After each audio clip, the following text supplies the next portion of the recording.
Bonsoir mes amis, vous savez, je ne vis pas dans une voiture, donc ça m'arrive d'être ailleurs. Alors, je voulais vous dire que j'ai été extrêmement peiné par l'aggravation causée par ma dernière vidéo. C'était des réactions extrêmement dures, des réactions appelant au meurtre, appelant à la violence et tout ça, et j'ai été choqué en fait, j'ai été choqué. Alors, je suis en train d'en revenir, bien sûr, hein. Je ne vais pas rester choqué pendant toute ma vie, quoi. Mais c'est vrai que j'ai été choqué pendant 2 ou 3 jours, en fait, hein. Pas le temps, ce qu'il faut, quoi.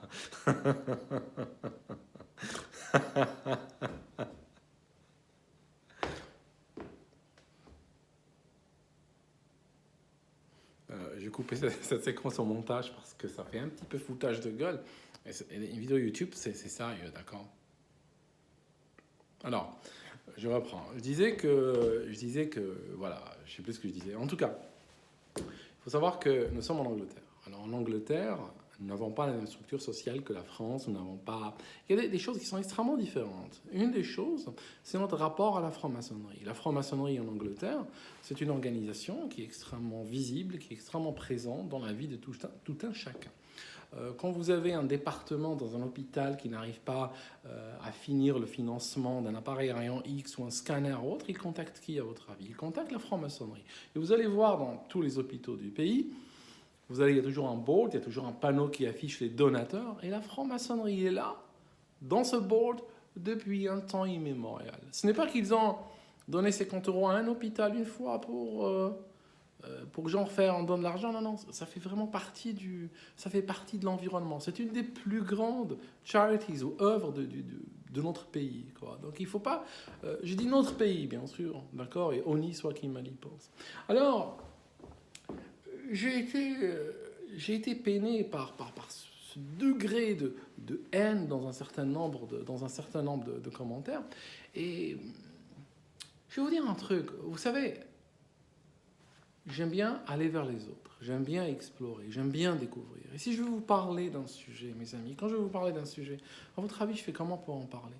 Vous croyez que je vais aller googler le sujet en question ou bien m'asseoir dans un café avec des potes et essayer de collecter un petit peu les opinions, un petit peu le ressenti de tout le monde, puis venir vous le servir? Vous croyez que c'est comme ça que ça marche? Ça aurait marché comme ça peut-être si je faisais ces vidéos dans un but commercial ou autre. Il m'aurait fallu du contenu, donc il aurait fallu, comme beaucoup font d'ailleurs, il aurait fallu l'alimenter à tout prix, donc voilà, il faut ramener quelque chose. Non, ces vidéos, il n'y a même pas de pub dessus. Il n'y a même pas de compte en banque qui est sur mon YouTube et tout ça. Donc même si vous voyez une pub, c'est même pas moi qui prends cet argent-là. Et je partage des phases de ma vie, je partage des interrogations, des questionnements, des expériences que je vis non pas pour les montrer en vidéo, mais que je vis réellement. Hein, d'accord? Et si par exemple, je vous donne un exemple de l'année dernière ou les années d'avant. À l'époque où en France, on tuait dans les rues de Paris, hein, et d'ailleurs, dans, dans le cadre de cette obsession du califat,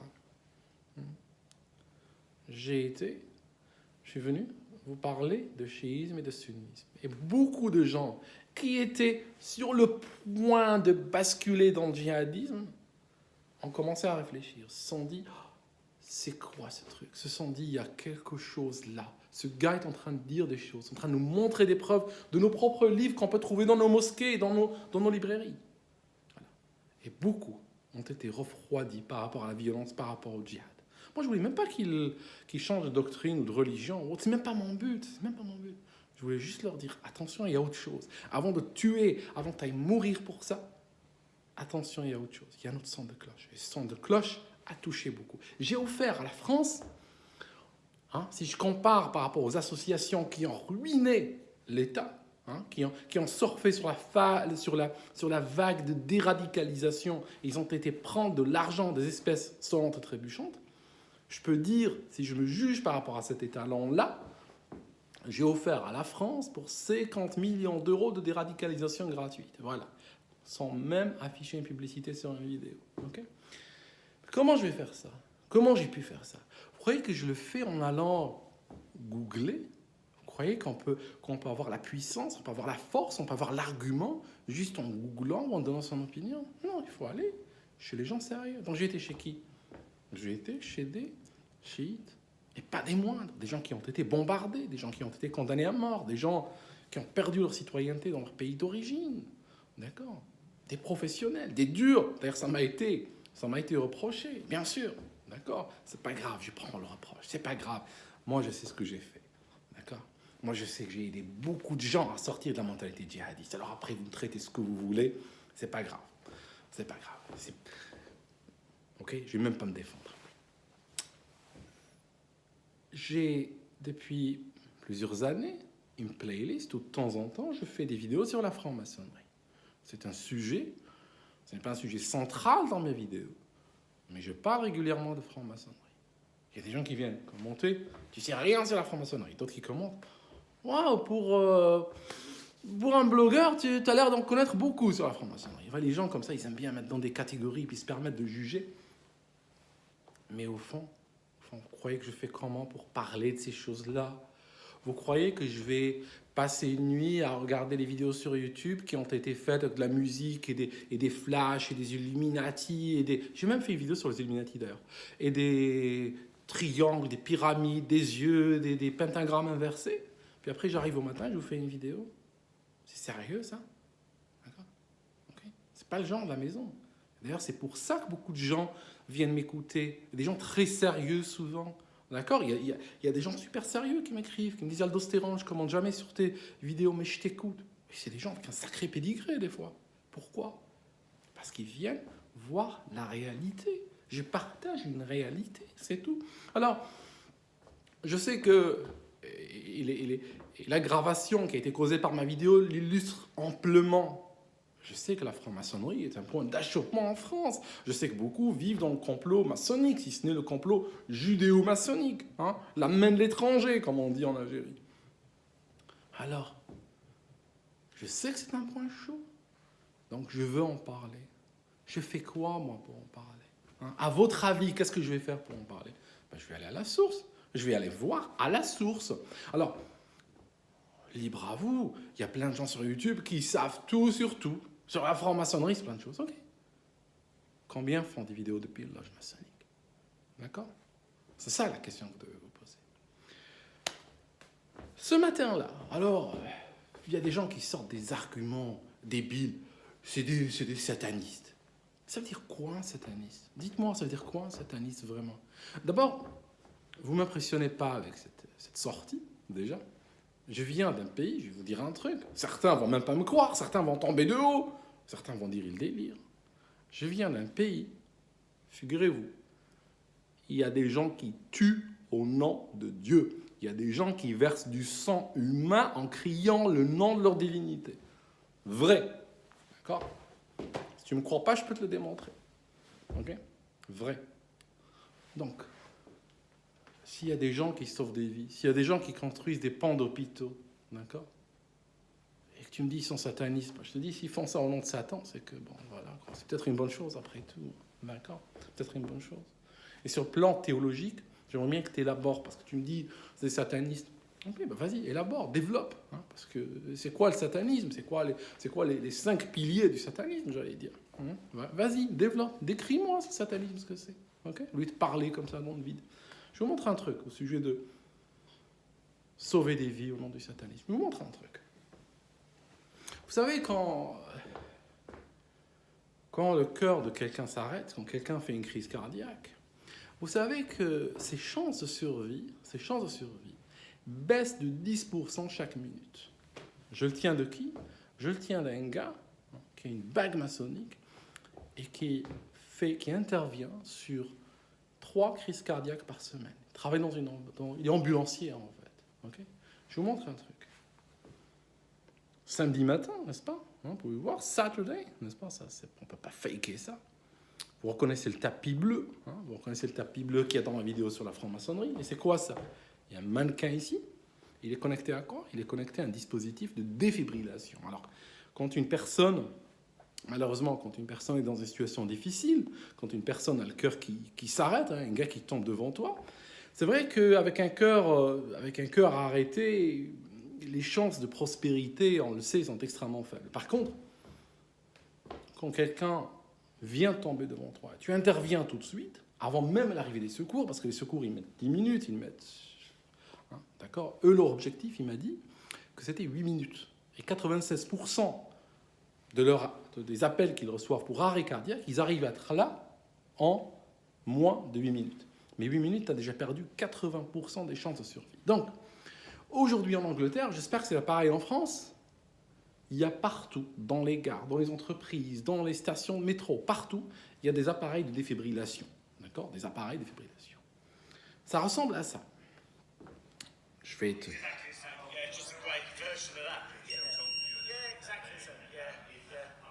Call emergency medical services now.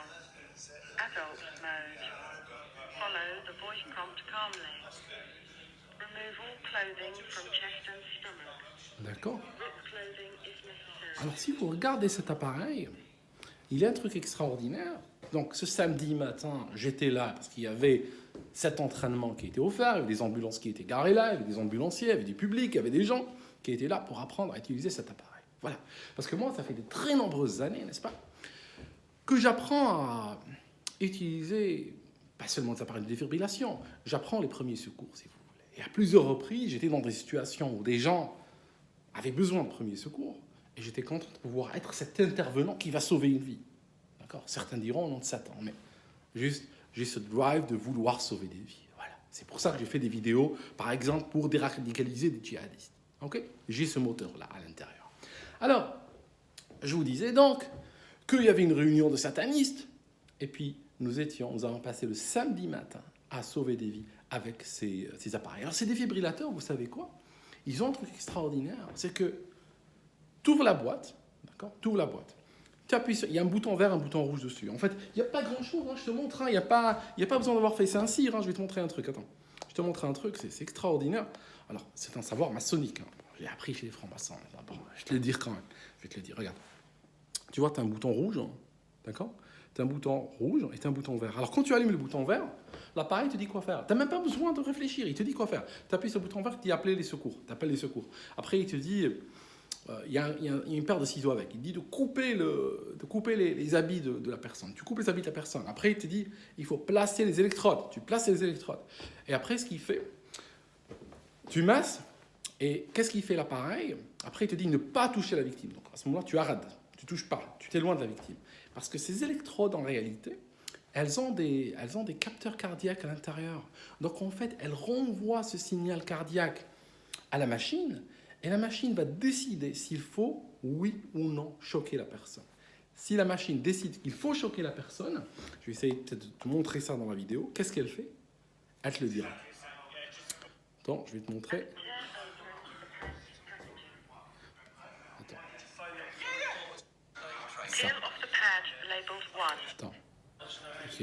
Ce qui fait, tu risques pas de te tromper en fait. Tu risques pas de te tromper. Parce que même si la personne a le cœur qui bat et tu lui as collé les électrodes, tu vas pas pouvoir la choquer. Attends. Écoute, hein. Shock advice, tu l'as entendu ? Et là. D'accord ? Et après, ce que tu fais le CPR. Donc tu continues, tac, tac, tac, comme ça. Et après, elle te dit ne pas toucher la victime. Donc tu t'éloignes, tu ne touches pas la victime. Elle reteste encore le cœur. Et qu'est-ce qu'elle fait ? S'il faut un choc encore, elle te dit de réappuyer. Okay ? Il y a ces deux boutons principaux. Et en fait, même dans un appareil plus avancé que celui-là, il n'y a que deux boutons en général. Il y a d'autres, mais ils ne sont pas importants. Le plus important, c'est ceux-là. Voilà, donc je suis très content d'avoir fait passer ce message. Parce que vous savez quoi ? Même si je suis en train de faire cette vidéo et tout, moi, ce qui m'importe, c'est les 5 dernières minutes. C'est ce que je viens de faire passer comme message. D'accord ? Là, maintenant, je sais qu'il y a 20 000 personnes qui sont venues pour la polémique. J'espère qu'elles en ont eu pour leur argent. Mais je sais qu'au passage, 20 000 personnes vont au moins ne pas avoir peur de cet appareil. Savoir qu'il n'y a aucun risque. Si la personne est devant toi, qu'elle ne respire pas, c'est le déclencheur. Si elle ne respire pas, tu vois qu'elle ne respire pas, prends ce foutu appareil, enlève-le et puis suis les instructions. D'accord ? Suis les instructions, aveuglément. Place, t'inquiète pas, tu risques pas de flasher quelqu'un dans le cœur bas. T'inquiète pas. Il ne va pas le faire. Il refusera de le faire. D'accord ? Voilà. Donc, n'est-ce pas ? Je suis un petit peu choqué par ce qui est arrivé. C'est tout. Parce que Là, ça va me refroidir. Ça va pas me refroidir dans ma vie. Je vais continuer à aller explorer, je vais continuer à aller découvrir, je vais continuer à aller voir des gens, je vais continuer à apprendre des choses. Mais je me dis, si ça doit causer autant de commentaires pourris, autant de négativité, autant de polémiques, sincèrement, je préfère ne pas partager. Je vais continuer à vivre ces expériences-là. Mais je ne vais pas les partager, c'est tout. Et ça, je trouve dommage, parce que ce n'est pas mon but non plus. Ce n'est pas le but. C'est pas mon but, mes amis. D'accord ? Mon but, c'est de pouvoir continuer à partager. Et par rapport à la franc-maçonnerie, c'est comme un club de tennis. Hein. Il y a des gens sympas et des gens pas sympas, des gens bien, des gens pas bien. Quoi. D'accord ? Mais les statuts du club de tennis ne disent pas aux gens de faire des saloperies. D'accord ? C'est tout. Je veux dire, j'ai parlé à énormément de francs-maçons, des gens de toutes conditions, et c'est pas un club élitiste, pas en Angleterre en tout cas, j'en sais rien pour vous mes amis, j'en sais rien. En Angleterre, les loges maçonniques, il y a des retraités, des actifs, il y a des militaires, il y a des électriciens, il y a des peintres. Je parlais à un franc-maçon, il monte des échafaudages, le gars est baraqué comme ça, il monte des échafaudages pour vivre. D'accord ? Il monte des échafaudages dans la journée, il a une famille, il a des enfants, et de temps en temps, il va chez la franc-maçonnerie. Et il est franc-maçon. D'accord ? Est-ce que vous croyez que c'est un gars qui manipule le cours de la bourse, le cours du blé, qui manipule Trump, qui manipule le monde ? Les gars, le gars, il se gare en travers, quelqu'un lui colle une contredanse sur le pare-brise, il ne pourra pas la faire sauter. Ou c'est tout aussi franc-maçon qu'il est. L'année dernière, il y a des francs-maçons, ils ont été à un hôpital ils n'ont pas été à l'hôpital d'abord, ils ont collecté 3000 livres, ils ont été acheter des jouets pour des enfants. Parce qu'il y a des enfants, il faut le savoir, qui passent Noël à l'hôpital, et il y a des gens qui vont vers ces enfants-là. Il y a des gens qui vont vers ces enfants-là, des gens qui collectent de l'argent, des gens qui achètent, et des gens qui vont vers le manager d'un magasin et qui disent « S'il vous plaît, j'ai 3000 livres ici, cash, regardez, c'est gros, c'est joli, je suis prêt à vous les donner, vous me faites un prix, c'est pour des enfants, etc. » Voilà, il y a des gens qui font ce genre de travail. Le problème, c'est que pour 3000 livres de jouets pour faire les choix et tout, ça a pris du temps. Ils reviennent, ils trouvent un ticket sur leur pare-brise. Voilà, ils avaient dépassé le temps imparti pour cette place. Vous croyez qu'ils ont fait quoi ? Hein ? Tout aussi francs-maçons qu'ils étaient, ils ont fait quoi ? Ils n'ont rien fait, ils l'ont payé, c'est tout. Hein. Aussi simple que ça, hein, ils ont payé. Donc, je ne comprends pas tous ces procès. Tu vas dans un temple maçonnique, il y a des panneaux en bois, hein, dans les allées, dans les couloirs, et il y a les noms des loges, il y a un panneau par loge qui se réunit dans ce temple, il y a les panneaux des loges, et chaque année, tu vois le nom de celui qui a été le maître de la loge. D'accord ? Donc, tu te mets devant un panneau, tu vois 1946 un tel, 47 un tel, 48 un tel, etc. Et s'il y a un vieux monsieur à côté de toi, il t'explique et il te dit, alors, dans ce village-là, si tu regardes celui-là, c'était une famille d'avocats, celui-là, c'était le postier, celui-là était le médecin du coin, celui-là était le flic, celui-là a été un maraîcher, celui-là a été... Hein? Ça fait partie de notre société, mes amis. En Angleterre, la franc-maçonnerie est enracinée dans notre société. Pourquoi vous êtes aussi flippés et flippants comme ça ? Donc, ces gens, c'était quoi ? C'était les gens, les mecs de l'endroit, et ils allaient se réunir après leur travail, ils allaient mettre leur tablier maçonnique, faire des trucs bizarres, d'accord ? Ils discutaient de leur communauté, sans parler de religion et sans parler de politique. Très important. Parce que c'est ça qui divise les mecs, c'est ça qui peut diviser les hommes, c'est ça qui peut créer des problèmes. Hein, si quelqu'un dit que l'église protestante est meilleure que l'église catholique, ou je ne sais plus quoi, ou ma religion est meilleure que la tienne, ou mon Dieu j'ai failli dire un truc, mon Dieu est meilleur que le tien, ou un truc comme ça, hein, c'est comme ça que les problèmes commencent, okay ? Ou bien sur la politique. Donc ces gens, laissez ces sujets dehors, parce que chacun, de toute façon, chacun a une religion, chacun a une philosophie, chacun a une croyance, donc ils laissaient ça dehors, et qu'est-ce qu'ils faisaient ? Ils arrivaient là, ils discutaient en harmonie, ils mangeaient, ils partaient. C'est tout. Voilà. Et ça continue jusqu'à maintenant. C'est une tradition qui continue dans ce pays depuis un temps immémorial. Et pourquoi je vous ai dit que le boss de la franc-maçonnerie anglaise, c'est le cousin de la reine d'Angleterre ? Juste pour vous dire que C'est pas une organisation qui cherche à... Le cousin de la reine n'est pas en train de conspirer contre la reine. Il ne cherche pas à la faire tomber. Il ne cherche pas à foutre la pagaille dans le pays. D'accord? C'est une structure parfaitement intégrée dans le pays. Vous pouvez voir, vous voyez, il y avait une course cycliste l'autre jour, ils ont fermé les routes et tout ça. Entre autres, entre ceux qui participent, il y avait les francs-maçons, hein, avec un gilet jaune, avec le compas dessus. Ils sont dans la rue, c'est normal. Hein. Personne ne va leur jeter des pierres. On ne jette pas des pierres ici, on ne caillasse pas. D'accord? Je veux dire, c'est complètement naturel. Aux États-Unis, c'est même plus que ça. Aux États-Unis, les gens ils mettent le compas sur l'immatriculation de leur voiture, sur la plaque minéralogique de leur voiture ou sur leur voiture. Je veux dire, c'est quelque chose de normal, de naturel. Il n'y a qu'en France où il y a ce rapport comme ça un petit peu toxique, on va dire, aux choses. Hein.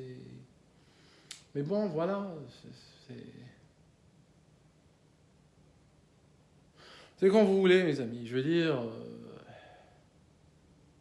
Moi, je vais vers l'événement. Je vais vers les gens. Je parle à des gens qui ne se parlent pas.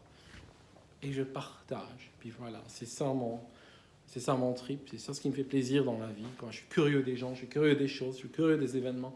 Et je crois que cet intérêt que j'ai pour les gens, cet intérêt que j'ai pour les choses, dépasse les préjugés que je peux avoir, dépasse les réticences que je peux avoir, et en plus dépasse les préjugés et les réticences que d'autres peuvent avoir.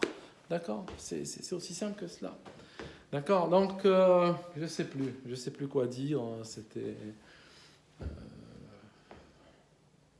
juste une vidéo comme ça, quoi. Mais dans cette vidéo, franchement, dans toute cette vidéo, ce qui me fait plaisir le plus, c'est que pendant 5 minutes, vous avez écouté le défibrillateur. Si j'avais fait une vidéo sur le défibrillateur, c'est mon projet à la base. Hein. À la base, quand j'étais, c'était pour rafraîchir mon savoir sur le défibrillateur, mais c'était aussi pour vous faire une vidéo à un moment donné pour dire écoutez, regardez, on fait un truc citoyen, défibrillateur. Mais je suis content d'avoir fait passer autrement. D'accord? Dans le cadre d'une polémique comme ça, hein, tu fais passer un message pareil. Et franchement, si vous arrivez à sauver une vie avec un défibrillateur parce que vous avez osé l'utiliser en ayant vu cette vidéo, s'il vous plaît, faites-moi plaisir, faites-moi un grand cadeau, venez un jour le poster.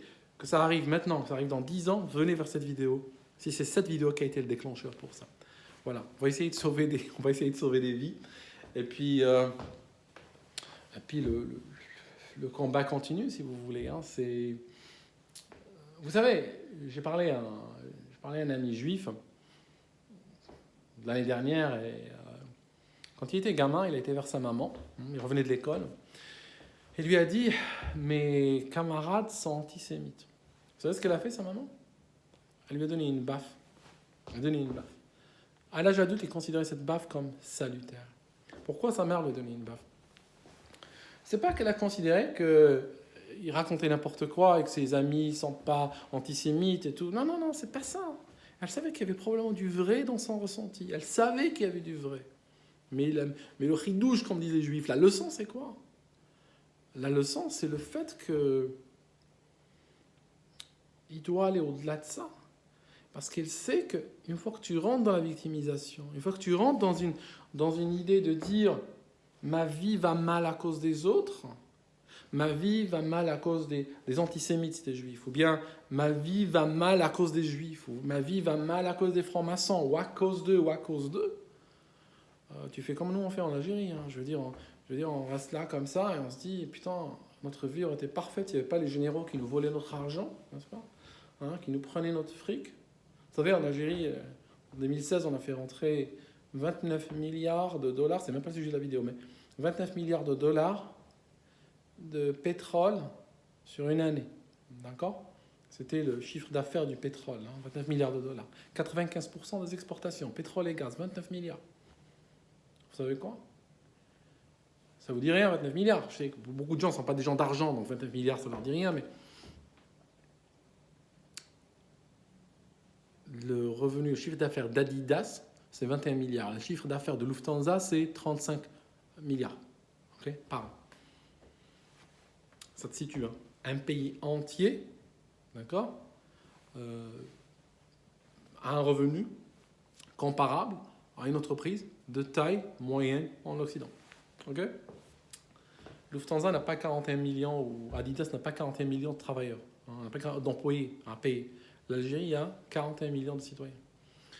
Si on divise le revenu du pétrole par le nombre d'Algériens, ça fait $60 par mois par Algérien. Okay, ça signifie que nous sommes fauchés techniquement parlant. Et on dit c'est les généraux qui ont pris notre argent. D'accord, parce qu'on roulerait tous sur l'or, les Saoudiens en puissance. Si les généraux ne nous prenaient pas notre argent, chacun de nous roulerait dans une Ferrari. D'accord, non, on se victimise. C'est la faute de l'autre. C'est pas de ma faute. Et tant qu'on se victimise, on ne peut pas avancer. Donc, tant qu'on accuse l'autre, même si l'autre peut parfois nous avoir fait du mal ou peut-être avoir joué un rôle qui dans l'échiquier géostratégique qui est peut-être entre nous. Moi, je n'exclus pas ça. C'est peut-être possible. Mais tu fais quoi, toi, pour changer ta vie? Tu fais quoi, toi, pour avancer ta cause? Parce que rester, consommer, prendre des crédits, jouer le jeu de la mondialisation, ne pas aller voter et tout ça. Et puis finalement, après, tu dis, ouais, c'est la faute des Juifs ou la faute des francs-maçons, la faute de je ne sais qui. Je veux dire, à un moment donné, ça ne va pas voler très loin, cette histoire. Ça ne va pas voler très loin, cette histoire. Okay, enfin, je vais arrêter là. Je pense que j'en ai assez dit. En tout cas, merci de m'avoir écouté jusqu'ici. Et puis voilà, quoi. C'est comme ça.